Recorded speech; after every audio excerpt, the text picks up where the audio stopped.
బండి భగీరథను తానే పోలీసులకు అప్పగించారన్న బండి సంజయ్ వ్యాఖ్యలకు సీఎం రేవంత్ రెడ్డి కౌంటర్ ఇచ్చారు. భగీరథను ఎవరూ అప్పగించలేదని పోలీసులు అరెస్టు చేశారని సీఎం రేవంత్ స్పష్టం చేశారు. అప్పా జంక్షన్లో బండి భగీరథ్ పోలీసులకు చిక్కాడని తెలిపారు.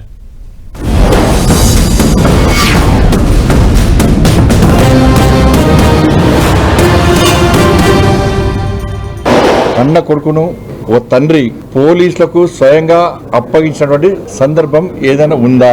వాళ్ళ కన్న కొడుకును నేను తీసుకుపోయి విచారణకు సహకరించాలని చెప్పి నాకు సమాచారం వచ్చిన వెంటనే నా కొడుకును అప్పచెప్పిన. మా పోలీస్ సిబ్బంది చెప్పిందే నేను నమ్ముతాను.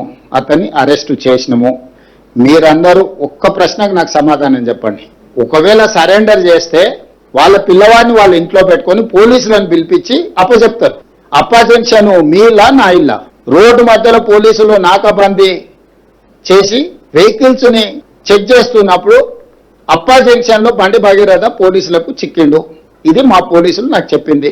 నిజంగానే అతన్ని సరెండర్ చేసేది ఉంటే అతను ఎక్కడున్నాడో అక్కడికి ఈడ మా అబ్బాయి ఉన్నాడు, మీరు వచ్చి పోలీసులు ఇతన్ని సరెండర్ చేసుకోండి అని చెప్పిండ్రు అనుకోండి, అప్పుడు మనం సరెండర్ అనుకోవచ్చు. రోడ్డు మధ్యలో పోలీసులు అతన్ని కస్టడీలోకి తీసుకొని మేము అరెస్ట్ చేసినామని పోలీసులు చెప్తుంటే నేను పోలీసుల మాట నమ్మాలనా లేకపోతే రాజకీయ నాయకుల మాట నమ్మాలనా? మీరు చెప్పండి.